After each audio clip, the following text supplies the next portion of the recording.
तर आज आपण कैरी कँडी बनवणार आहोत. तर त्यासाठी मी इथे 4 ते 5 कैऱ्या घेतल्या आहेत आणि त्याला मी इथे छिलून घेतलं आहे आणि वरचा देठाचा भागसुद्धा काढलेला आहे. इथे आता आपल्याला ह्याला कापून घ्यायचं आहे. आज आपण कँडी बनवणार आहोत, त्यामुळे मी ह्याला लंब कापून घेते. तुम्ही ह्याला कुठला जरी शेप दिला तरी चालेल.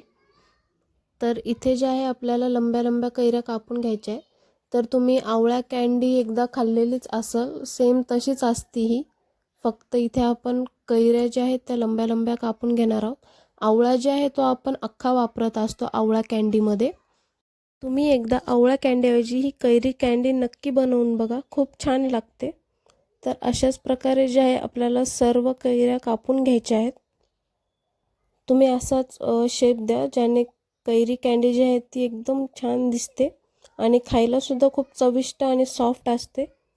साधारणतः वजनी प्रमाणात माझी कैरी जी आहे ती 1 किलो आहे आणि 4-5 कैऱ्या आहेत. तर इथे सर्व आपल्या कैऱ्या ज्या आहेत त्या मी आता कापून घेतलेल्या आहेत.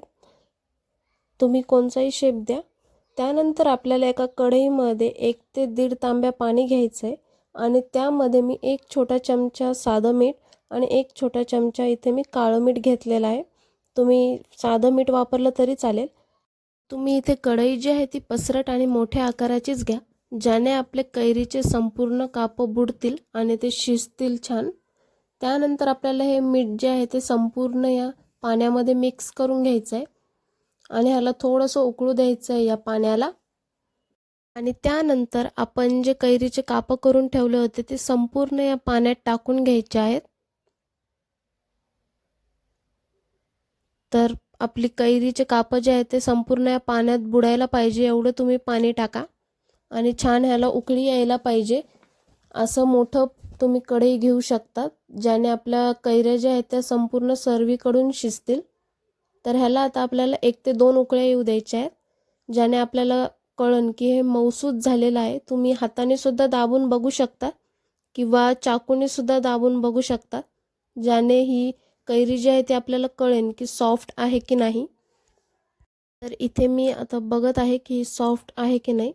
तर एका चाकूने आपल्याला बघायचं आहे. तर इथे बघू शकता ही मला सॉफ्ट लागली एकदम चाकूला. तर मी लगेच गॅस बंद करून दिला आणि थोडंसं थंड झालं की आपल्याला ह्याच्यातलं सर्व पाणी जे आहे ते निथळून घ्यायचं आहे. आपल्याला संपूर्ण कैरीचं पाणी जे आहे ते निथळून घ्यायचं आहे. ह्याच्यात थोडं जरी पाणी राहिलं तर मग आपल्याला पुढं प्रॉब्लेम येऊ शकतो साखर वगैरे मिक्स करताना. तर इथे बघू शकता संपूर्ण पाणी निथळलेलं आहे. त्यानंतर आपल्याला ह्याच्यात 2 वाटी साखर टाकायची आहे. तुम्ही तुमच्या आवडीनुसार सुद्धा टाकू शकतात साखर. तर मी ह्याला 2 वाटी साखर वापरलेली आहे आणि ही साखर जी आहे आपल्याला ह्याच्यात मिक्स करून घ्यायची आहे. जर आपल्या कैरीत पाणी राहिलं असतं तर साखर आपली इथं लगेच मेल्ट झाली असती. त्याच्यामुळे आपल्याला कैरीत पाणी थोडंसुद्धा नाही ठेवायचं आहे. आता आपल्याला या साखरला सर्व मिक्स करून घ्यायचं आहे आपल्या कैरीमध्ये आणि या आपल्याला कैरीला जे आहे 2 दिवस आपल्याला असंच साईडला ठेवायचं आहे. तर साईडला ठेवत असताना तुम्ही ह्याला 1 दिवसात आपल्याला 2 ते 3दा ह्याला मिक्स करायचं आहे आणि सतत बघत पण राहायचं आहे की आपल्या कैऱ्या ज्या आहेत त्या साखरेच्या पाण्यात नीट बुडल्या आहेत का नाही. कारण की नंतर ही साखर जी आहे ती थोड्या वेळाने मेल्ट व्हायला सुरू होती. तर हे बघू शकतात आता मी डायरेक्ट 2 दिवसानंतर दाखवत आहे तुम्हाला. तर आपली कैरी जी आहे ती थोडीशी मऊसुद्धा पडलेली आहे आणि ह्यानी साखर जी आहे ती ॲब्झॉर्ब केलेली आहे. तर आता खायलासुद्धा खूप छान लागते. यानंतर आपल्याला कैरी जी आहे ती साखरेच्या पाण्यातून नितळून घ्यायची आहे आणि एका ताटात टाकून घ्यायची आहे. तुम्हाला ज्याच्यात ह्याला वाळवायचं आहे तुम्ही त्याच्यात घेऊ शकता. तर मला वाटतं की ताटात जी आहे ती कैरी छान वाळेल त्याच्यामुळे. आणि जर तुमच्याकडे उन्हाचा सोर्स नसेल तर तुम्ही घरातच फॅनखाली 3 ते 4 दिवसासाठी ह्याला वाळवून घेऊ शकता. आणि जर उन्हात ठेवत असाल तर ह्याला जे आहे जास्त कडक ऊन द्यायचं नाही आहे, कोवळं उन्हातच वाळवून घ्यायचं आहे. जर आपण ह्याला जास्त कडक उन्हात ठेवलं तरी कैरी जी आहे खूप जास्त वाळून जाईल आणि खायलासुद्धा छान नाही लागणार.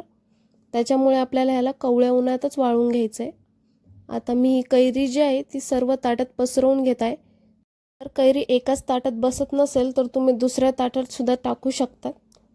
तर आता मी हे बघा 2 दिवसानंतर दाखवत आहे. आपली कैरी जी आहे ती खूप छान वाळून तयार आहे आणि जास्त कडकसुद्धा नाही आहे, सॉफ्ट आहे मधून आणि खूप छान लागते खायला. त्यानंतर आपल्याला यावरती साखर टाकायची आहे, पिठी साखर, ज्याने ह्याच्यात थोडंफार जर मॉइश्चर राहिला असेल, पाण्याचा अंश वगैरे, तर ते राहणार नाही. हे आपल्या कैरी कँडीला आपल्याला एअरटाईट कंटेनरमध्ये ठेवायचं आहे, ज्याने हे वर्षानुवर्ष टिकन. तशी तर राहणार नाही, त्याच्या आधीच संपून जाईल. तुम्हाला आजची रेसिपी कशी वाटली ही नक्की सांगा कमेंटमध्ये. आणि रेसिपी जर आजची आवडली असेल तर नक्की लाईक शेअर करा आणि आपल्या चॅनलला सबस्क्राईब करा, ज्याने अशाच नवनवीन रेसिपी जे आहेत ते तुमच्यापर्यंत सर्वात आधी पोहोचतील. इथे मी आता सर्व कैरी कँडी जे आहे ते एअरटाईट कंटेनरमध्ये ठेवून घेतले आहे.